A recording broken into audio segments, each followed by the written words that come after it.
JP Crawford is the star of the skybox. We've seen glimpses of this, but have we seen this power with this plate discipline and added up together?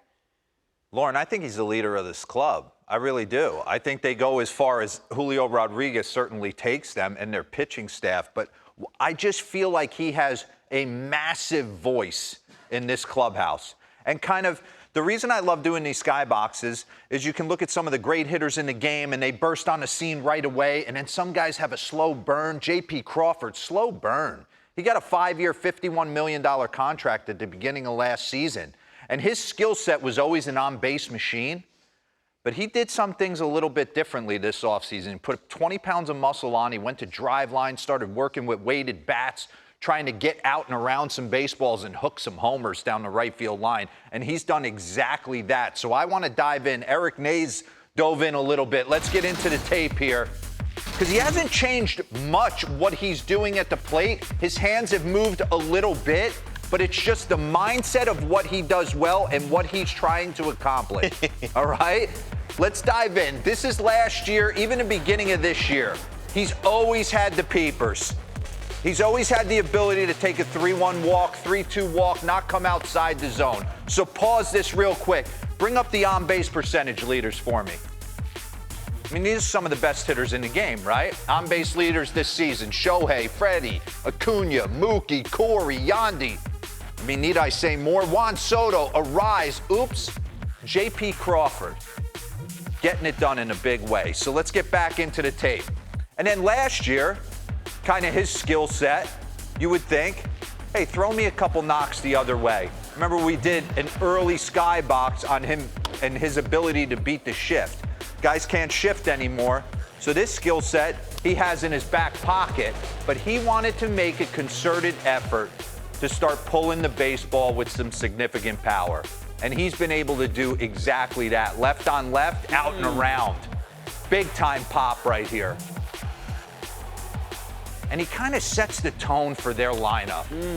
In that leadoff slot, hand it off to Julio, hand it off to Teoscar. The big dumpers in the 3 slot now. It's all starting to kind of mix in. Really nice for this lineup. Powerful position. Bring up the next board for me, Pabs. Take a look at this. His batted ball splits. Everything's up. So he's gotten greedier in the strike zone, right? An on-base machine knows when to take his walk. But I was talking to Freddie Freeman about this. He says in today's game, he feels like guys are out for stuff, right? Spin rate, aggressive, velocity in the zone. And what happens? They're going to miss middle. And he's been sitting middle, hunting that window. His exit velocity is up significantly. Hard hit percentage is up significantly. Pull percentage, significant, which is different than I used to hit. So the whole mindset, we're going to do an Isak Paredes skybox later on in the show. A lot of these guys, they find out their skill set analytically, what they do well, whether it's pull or go the other way, and their coaching staff kind of lets them be wild horses. Hey, we don't want you to think the other way. We want you on the plate. We want you thinking pull. And his ground ball percentage has gone down. So everything is working for him right now. Gotten greedier in the strike zone, looking to get out and around, pull balls, sitting middle of the plate. Let's bring up some side angles on him. Leave this for a second. Dropped his hands, sunk into his lower half a little bit. It's an interesting move. I always talk about this, and we'll get into this. Rudy Jaramillo used to say to me all the time, and to a lot of guys, you'll see a myriad of guys come to the plate and they hold their hands in all different spots. Constant tinkering, constant adjusting. The bottom line is if your lower half is synced up, your hands will get in position. They will. I've talked about this. Julio Franco used to stand like this. The manager of the Milwaukee Brewers, Craig Counsell, used to be up here like this. But man, at the point of contact, everybody is on time or you can't hit in this league. So you can deviate your hands, but the lower half's got to be locked in. Run this. Because he's pointing that bat kind of like J-Rod does. And it's a long time to get that bat from here, point A to point B.